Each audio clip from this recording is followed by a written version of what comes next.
اور پھر ایسے رخ کر کے فرمایا انظر الی ما امرت بہ، اس پادری نے جو بتایا تھا دیکھ لے آ کے۔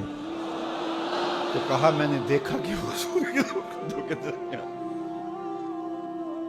یہ میری خوش قسمتی کہ میں حضور کا امت ہوں، ساری زندگی اس کا شکریہ ادا کرتا رہوں تو حق شکر ادا۔ ہم حضور کے امتی، نبی انتظار کرتے رہے، نبی منتظر رہے۔ حضرت خلیل اللہ اللہ کی بارگاہ میں پکار رہے ہیں ربنا وابعث فیہم رسولا، مالک رسول بھیج دے۔ کوئی کہتا ہے لیسا بفظ ولا بغلظ، وہ ترشرو نہیں ہوگا، سخت مزاج نہیں ہوگا، ماتھے پہ شکنے لانے والا نہیں ہوگا، وہ پیار بانٹنے والا ہوگا، بس وہ آیا چاہ رہا ہے۔ حضرت عیسیٰ نے تو نام بھی بتا دیا نا، مبشرا برسول یاتی من بعد اسمہ احمد، لوگوں میں جا رہا ہوں چلو نام بھی بتا دیتا ہوں، میرے بعد جو آنے والا اس کا نام احمد ہوگا۔ نبی انتظار کرتے رہے، 12 نبیوں نے انتظار کیا حضور کی امت میں ہونے کے لیے، تمنا کی۔ نستورہ راہب انتظار کرتا رہا، بحیرہ راہب انتظار کرتا رہا۔ شب ہجر کی سختیاں کوئی اس سے جا کے پوچھے، تیری راہ تکتے تکتے جسے صبح ہو گئی۔ زندگیاں گزار دی انہوں نے۔ سلمان فارسی کی کہانی سن لو، مجوسی کے بیٹے تھے، حق کی طلب میں نکلے، باپ نے گھر سے نکال دیا، ایک پادری کے پاس جا کے رکے، زندگی بھر اس کی نوکری کی۔ جب اس کا آخری وقت آیا اس نے کہا میری تدفین کے بعد غموریا چلے جانا، وہاں کا پادری خدا رسیدہ ہے، تجھے اس سے کچھ مل جائے گا۔ کہتے میں وہاں سے غموریا آ گیا، پھر اس پادری کی ساری زندگی خدمت کی۔ جب وہ مرنے لگا تو اس نے کہا کوئی ایسا شخص نہیں ہے جس کے پاس اب میں تجھے بھیجوں، لیکن نبی آخر الزماں کے ظہور کے لمحے آ گئے۔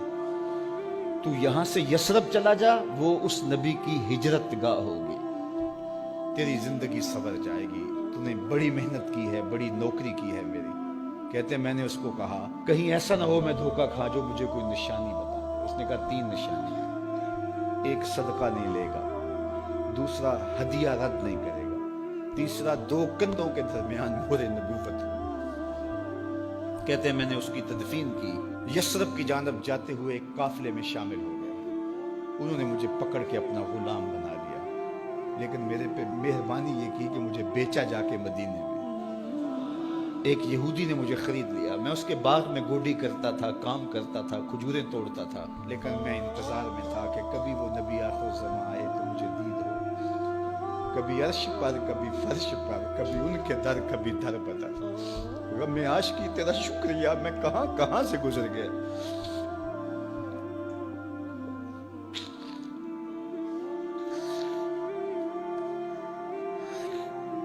کہتے ہیں ایک دن میں اپنے باغ میں کھجوریں توڑ رہا تھا کہ ہواؤں میں مستی پیدا ہو گئی اور ہر سمت سے طلع البدر علینا کی صدائیں گونجنے لگی۔ میں سمجھ گیا کہ وہ لمحے آ گئے، میں نے چھلانگ لگا دی اور دوڑ پڑا۔ میرے آقا نے سمجھا شاید غلام بھاگ گیا، اس نے دوڑ کے مجھے پکڑ لیا۔ میں نے اس کو کہا کہ میں نوکر تیرا ہی ہوں، لیکن دل نوکر کسی اور کا ہے، میں بھاگوں گا نہیں، مجھے جانے دے۔ میں کچھ کھجوریں لے گیا تھا صدقے کی نیت سے، جا کے حضور کو پیش کی۔ آقا کریم نے فرمایا ہم نبی صدقہ نہیں لیتے۔ کہتے ہیں نشانی ایک پوری ہو گئی، کہتے ہیں کہ میں کچھ دنوں کے بعد اور کھجوریں لے گیا اور میری نیت ہدیہ کی تھی، میں نے پیش کی، حضور نے قبول فرما لی۔ لیکن میں بھی کہتا تھا تیسری نشانی بھی پوری ہو لے تو پھر مانوں گا، اور وہ کیا تھی؟ 2 کندھوں کے درمیان مہر نبوت۔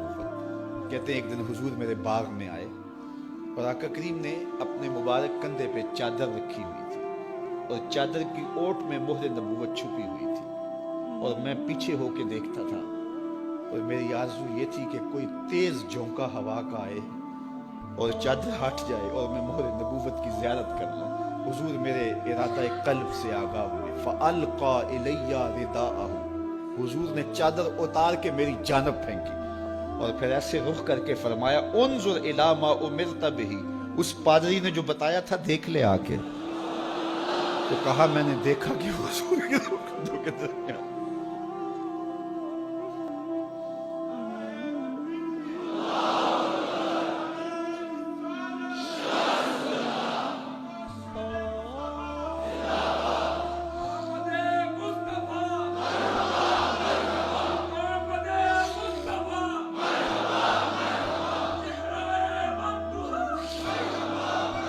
شب ہجر کی سختیاں کوئی اس سے جا کے پوچھے، تیری راہ تکتے تکتے جسے صبح ہو گئی۔